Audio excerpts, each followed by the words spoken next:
Okay, so I've disassembled my Speed Cobra 910 double pedal. You know it's a double because it has a spindle right there. Some other models, perhaps, I'm guessing newer versions because I'm fairly certain this is the oldest one, although it might not be. I think it's the LSW. From what I've seen, it might be the LPN or something like that. I can't remember what the other acronym is, but this spindle comes apart by way of taking that cap off. I recommend leaving the beater arm as tight as possible to this canister. This, I guess you could call the female end, in order to get a grip to pull this one way while turning this the opposite way, obviously, to get it loose. Mine was pretty jammed on there, and you can kind of see why, because it's real roached out inside there. And I don't know why. I got these secondhand. The spacer, quote unquote spacer, that I've seen in another video and some other breakdowns of this particular component goes in between the two speed bearings, which I have good old Spitfire cheap shots here, which are not great, by the way. These are the originals. These are two of the Tama originals. They say China right on them. They don't give any other indication of what they are, AVEC rating or anything of that nature. Speed bearings are beautiful black cheap shots. I don't personally think they spin incredibly well. I think they're okay. I think anything new is good, and you got to keep in mind this pedal is never fully rotating. It's moving, what, like this much? I mean, you're going to have most of the rotation happening when it's off, when it's unplayable in this condition like it is right here, in serviceable shape. So, you know, you got to think about the fact that the ball bearings are actually inside there. It's kind of, we call these bearings, but the bearing is actually inside this cup and race. So the race is what they sit in. You just can't see them because they're behind that shield to try to keep water and whatever out. So I'm actually soaking one just because I'm curious, brand new.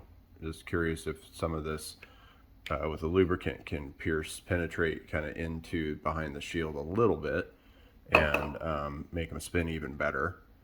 How long it would last, I don't know, but keeping in mind, again, you're only getting, you know, this much rotation, maybe this much if you're really, you know, pulling your beater really far back in terms of spring tension. So anyway, what I'll do is I'll clean this out. I did check with my kind of faux dental tool, and the spacer in here cannot be removed. That is definitely a welded on or forged in part on the aluminum. It's probably all aluminum. Actually, no, that would be steel. The shaft attachment is aluminum. That's definitely a steel component. The whole thing is steel. This is all one piece, by the way. This is a one-piece unit. Get that to focus, and not the beater clamp, obviously, but with the spindle that it's on. I could take the beater off. I actually don't really need to, so you can kind of just leave it on like this. Just don't forget when you're reassembling to put that cap on. Mine makes this easier because what I was going to point out that's different about this one than one of the ones I saw, and again, I think it's because it's older, but I think it's in a way kind of better. It has two bearings side by side, and they actually even try to get it not touching the pedal here. They have a surprising amount of spin for being so rusted out. They look terrible visually. They look really spent. I will probably put some grease in here, partly just to keep the rust down, and I mean actual grease, not the lubricant. But this was also really loose. This is the tension it had when I pulled it out, so not really a good sign. But you know, again, with wear, I'm sure it would loosen up and easy to tighten back down. So yeah, it does take an Allen key. I don't know the size. See if this is labeled. I want to say it's a 3mm, but I don't think this is. Ooh, my eyes are not liking that. You'll have to just feel it out with whatever Allen key happens to fit. I think it's a 3M. Might be a 2.5. Anyway, now I can get these bearings off, I imagine, with relative ease. Yep. And they are trashed. So same China labels, got some nice rust intermixed, some corrosion looking. It's kind of amazing they're even still spinnable in the shape they're in, because these are so bad. But nonetheless, easy to replace, very easy to replace. They feel very heavy for some reason. These feel a little lighter, and probably just because there's so much junk in there. So anyway, that's the best way to access this and get this all reassembled. All you have to do is pop off the shields. You don't have to like disassemble this. You do have to take this one outer arm off, which I almost hate to touch because my hand's so trashed.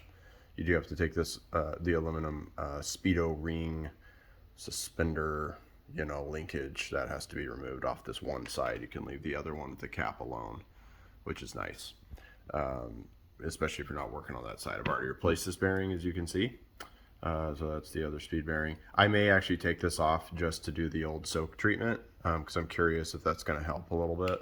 I'm not going to let them soak all day, but see what penetrates in there a little bit before putting it back together. And we'll probably just do that for all of these new ones. And hopefully this helps somebody out, kind of understanding how to just mechanically disassemble this. Leave this cap right there, and that way you don't forget to screw it on when you're done. Clean up all the spindle, clean up the inside of this, and lubricate it. Even though it will have bearings inside, those bearings are still touching these outer walls of the canister here. So I think it's best to lubricate all these parts and make sure that they're in the best working spinning condition before you put it all back together, and hopefully stay more corrosion free going forward. And I'm looking at some upgrades to doing to the pedal, one being the trick shaft versus an ACD, which is quite a bit more expensive. I'm a little shocked at the difference. And now there is the mirror shaft, which is tempting but costs the same as the ACD one. And I would say by the visual look and the way that the mirror shaft adjusts, I prefer the look of it. It's just Tama is extremely late to the game on fixing their own stuff. So I just find that kind of interesting. Just dropped a NAM here in early 2025. But other than, some minor surface rust I had to knock off and everything else, these are in really good working shape, especially with new bearings. And it'd be nice to get a few components. Maybe the ACD springs would be in order to kind of brush this up a little bit. But I'm not really a speed player in terms of like blast beats and stuff. So I just need a double pedal that works good and feels smooth. So my main issue has been figuring the spindle out, and the guts of it, and the amount of play this has is unacceptable. And there's something inside that ferrule that is needing to be replaced, and I'm probably actually going to take it out of the left slave pedal to put in there. So maybe a different video there. One I've actually already shot in terms of showing the breakdown of this, but that's my temporary fix until I wait for Tama to get back to me on what they have available. Anyway, hopefully this helps some people. Feel free to toss these. They are nothing special.